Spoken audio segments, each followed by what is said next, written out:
इसके बाद chapter 153 start होता है। ये चैप्टर की स्टार्टिंग में हम देखती है कि हमारा जे उस बंदे की बात सुन के उन 3 सीनियर्स के पास पहुंच जाता है, जहाँ पे वो सीनियर्स ऑलरेडी एक लड़के को काफी ज्यादा बुली कर रहे थे। जहाँ पे वो बुली लड़का उन सबके डर से एक खंबे पे लटक जाता है और वो सारे लोग उससे कहते हैं चुपचाप नीचे आ जाओ। वो बंदा इतना ज्यादा डर गया था कि वो कहता है कि मैं मर जाऊंगा लेकिन नीचे कभी भी नहीं आऊंगा। यहाँ पे जो जेस का नया फ्रेंड है जिसने उसे इन सीनियर्स के पास लाया था, वो एक जीहॉन नाम के बंदे से कहता है, जीहॉन ये देखो उस कमीने का दोस्त आ गया। यह जीहॉन को देख के हमारा जो जी है वो अपने मन में सोचने लगता है यह इन सब का सीनियर्स ये सच में काफी ज्यादा डरावना है।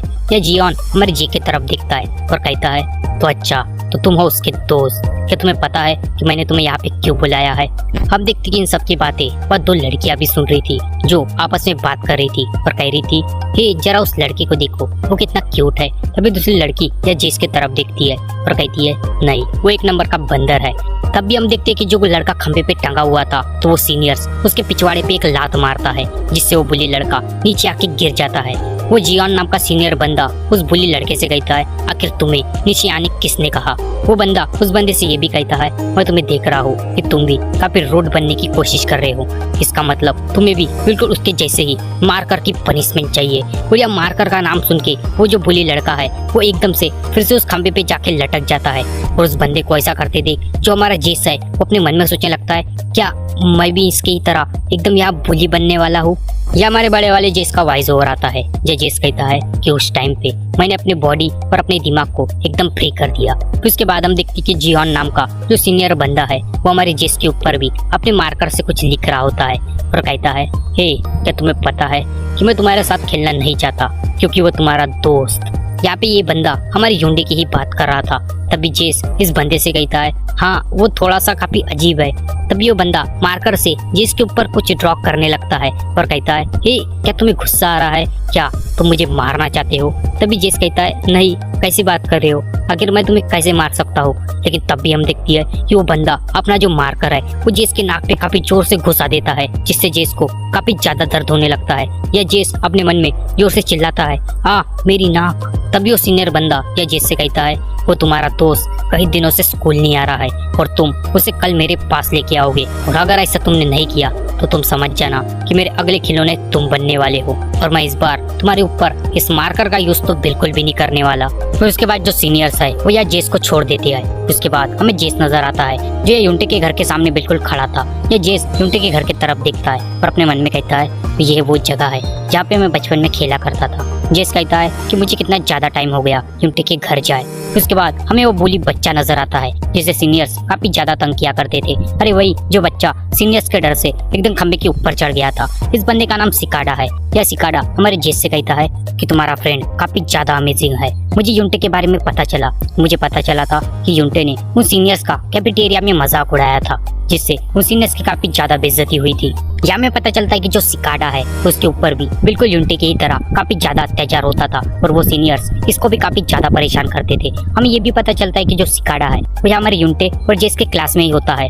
यह सिकाडा फिर जेस से कहता है वो साला सीनियर्स अपने आप को कुछ ज्यादा ही देरशाना समझता है और लड़कियों के सामने कुछ ज्यादा ही स्टाइल मारता है, लेकिन जब यूंटे ने उसका उन लड़कियों के सामने मजाक बनाया होगा तब सच में उसे काफी ज्यादा बुरा लगा होगा। सिकाडा कहता है लेकिन अब उन साले सीनियर्स का बहुत हो गया, अब शायद मुझे उन्हें सच में सबक सिखाना ही पड़ेगा। या जो हमारा जेस है वो अपने मार्कर के दाग को साफ करते हुए कहता है कि मुझे पता चल गया कि यूंटे की लाइफ कितनी ज्यादा मुश्किल से गुजर रही है क्योंकि मुझे ही इन मार्कर को साफ करने में कितनी ज्यादा तकलीफ हो रही है। तो पता नहीं यूंटे के ऊपर क्या बीतती होगी। लेकिन जो सिकाडा है वो यहाँ पे अकेले ही बड़बड़ रहा होता है और कहता है लेकिन जो तुम्हारा फ्रेंड है उसके साथ तो सच में काफी ज्यादा बुरा होता था।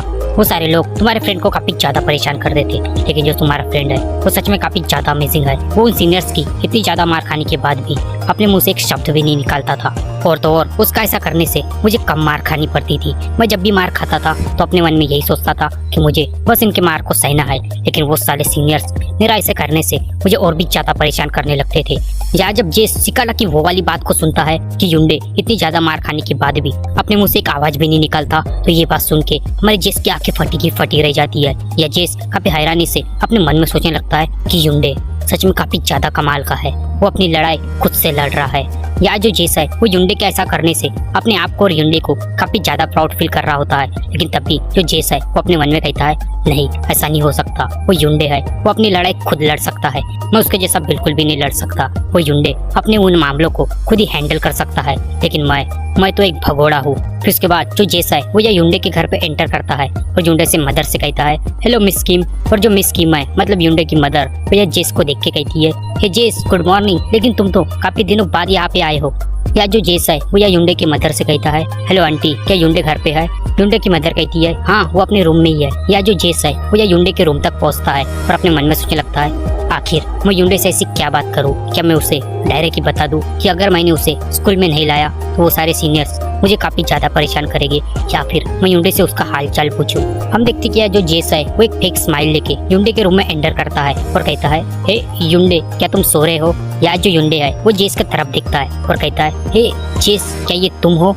या हम देखते कि जो जेस है वो युंडे के रूम में एंटर कर जाता है। तभी युंडे या जेस से पूछता है आखिर जेस तुम्हें मेरे से क्या काम है? या जेस कहता है नहीं युंडे, तुम काफी टाइम से स्कूल नहीं आ रहे थे तो मैंने सोचा आखिर क्या प्रॉब्लम है, तो मैं तुम्हारा हालचाल पूछने आ गया। युंडे कहता है ऐसी कोई बात नहीं है, मैं बिल्कुल ठीक हूँ। तभी जो जेस है वो अपने मन में कहता है कि युंडे की बातों से तो लग रहा है कि युंडे बिल्कुल ठीक है। या जेस युंडे से ये भी कहता है कि मैंने तुम्हारे लिए नोट्स भी लाए हैं जो शायद तुमने अब तक कंप्लीट नहीं किए होंगे। तभी जो युंडे है वो जेस को थैंक यू कहता है। लेकिन तब भी जो हमारा जेस है उसकी नजर युंडे के एक टेबल पे पड़ती है जहाँ पे टिश्यूज के ऊपर काफी सारा खून लगा था। या जेस उन टिश्यूज को देखता है और अपने मन में कहता है क्या खून, वो भी इन टिश्यूज के ऊपर? या जेस अपने मन में सोचने लगता है कि शायद युंडे के साथ सच में काफी ज्यादा बुरा हुआ, उसको काफी ज्यादा दर्द हुआ होगा। या जेस युंडे की तरफ देखता है और अपने मन में सोचने लगता है कि आखिर मैं युंडे से ऐसा क्या कहूँ जिससे वो स्कूल आना स्टार्ट कर दे। या जेस युंडे से कहता है हे युंडे, कितना ज्यादा टाइम हो गया कि हम लोग कहीं घूमने नहीं गए और हमने साथ में कुछ खेला भी नहीं। या जेस ये भी कहता है और जो हमारे टीचर्स है उन्होंने भी हमें काफी ज्यादा होमवर्क दिया है। या जेस फिर युंडे से कहता है हे युंडे, वो साले सीनियर्स लोग सच में तुम्हें कुछ ज्यादा ही परेशान करते हैं और तुम्हें ये सब सहने में काफी ज्यादा प्रॉब्लम होती होगी। तभी जो युंडे है वह जेस से कहता है नहीं जेस, मैं बिल्कुल ठीक हूँ, और तो और तुम ज्यादा टेंशन मत लो, मैं कल से जरूर स्कूल आऊंगा। ये युंडे जेस से कहता है कि जेस मुझे 5 दिनों से काफी तेज बुखार है इसलिए मैं स्कूल नहीं आता था। और ये युंडे की स्कूल आने वाली बात से जो जेस है वो अंदर से काफी ज्यादा शौक रह जाता है और कहता है तो युंडे कल से स्कूल आने वाला है। तो भाई लोग मैं आपको बता दूं जो जेस है वो भी अंदर से चाहता है कि युंडे कल स्कूल आए, क्योंकि अगर युंडे कल स्कूल नहीं आया तो सीनियर्स के हाथों या खुद जेस को मार खानी पड़ेगी। यहाँ पे जो जेस है वो युंडे की तरफ देखता है और अपने मन में कहता है कि शायद युंडे का चेहरा बुखार के कारण लाल पड़ चुका है और तो और वो जो खून है वो शायद इसके नाक से निकला होगा। यहाँ पे जो जेस है वो या युंडे से कहता है चलो युंडे, मैं तुम्हें तुम्हारा सारा होमवर्क दिखाता हूँ। अरे नहीं, मैं शायद वो खुद तुम्हें लिख के देता हूँ। या युंडे होमवर्क को लिखने के लिए एक पेन और बुक लेता है और उस पेन को देख के जो हमारे युंडे है वो सच में काफी ज्यादा घबरा जाता है और जेस से कहता है हे जेस, क्या तुम वो पेन को नीचे रख सकते हो? या युंडे को ऐसा बोलते देख जेस काफी ज्यादा हैरान रह जाता है और अपने मन में कहता है लेकिन ऐसा क्यों? या जेस युंडे से पूछता है लेकिन क्यों युंडे? या युंडे कहता है अरे ऐसी कोई बात नहीं, लेकिन बस तुम उसे रख दो। या युंडे को ऐसा करते देख जेस को सीनियर्स का एक सीन याद आता है जहाँ हमें पता चलता है कि जो सीनियर्स है वो पेन से भी कई सारे स्टूडेंट को टॉर्चर किया करते थे। तभी जेस अपने मन में सोचने लगता है नहीं, ऐसा नहीं हो सकता, कहीं ऐसा तो नहीं जो मैं सच में सोच रहा हूँ। तभी जेस एकदम से युंडे के बेड के ऊपर जाता है और युंडे ने जो अपने ऊपर कंबल ओढ़ कर रखा था उसे जेस हटा देता है। और वहाँ पे जब जेस युंडे के बॉडी की तरफ देखता है तब जेस की आंखें फटी की फटी रह जाती है, क्योंकि वहाँ पे हम देखती है कि युंडे की बॉडी पूरे खून से लथपथ थी, क्योंकि वहाँ पे उन सीनियर्स ने उस पेन की मदद से युंडे की बॉडी के ऊपर कई सारे निशान बनाए थे, कई सारी गालियाँ लिखी थी और कुछ अजीबोगरीब कलाकृति भी की थी।